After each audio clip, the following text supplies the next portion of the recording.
આજે હું તમારી માટે લઈને આવી છું વધેલી ખીચડીના ભજીયા, જે સવારના નાસ્તા માટે બેસ્ટ છે અને બહારથી એકદમ કરકરા લાગે છે અને ખાવામાં તો બહુ જ મજા આવે છે। તો ચાલો રેસીપી શરૂ કરીએ। એની માટે મેં અહીંયા રાતની વધેલી ખીચડી લીધી છે, એને બરાબર મસળી લઈશું અને 1 વાટકી જેટલો ચણાનો લોટ લઈશું। જો ખીચડી ઢીલી હોય તો ચણાનો લોટ વધારે એડ કરો। હવે આપણે સૂકા મસાલા એડ કરીશું। તીખાસ મુજબ લાલ મરચું પાવડર, હળદર, ધાણા જીરું પાવડર, ગરમ મસાલો અને સાથે સાથે મેં અહીંયા એક લીલું મરચું લીધું છે, ઝીણું સમારીને થોડી કોથમીર એડ કરીશું।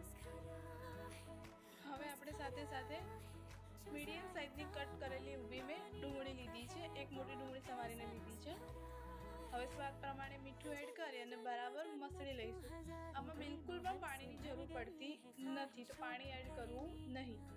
હવે ગરમ તેલમાં આપણે એને તળી લઈશું અને તળાતા પણ બહુ ટાઈમ લાગતો નથી। તો તમને આ રેસીપી કેવી લાગી કોમેન્ટમાં જરૂર જણાવજો અને એકવાર જરૂર ટ્રાય કરજો। Thank you.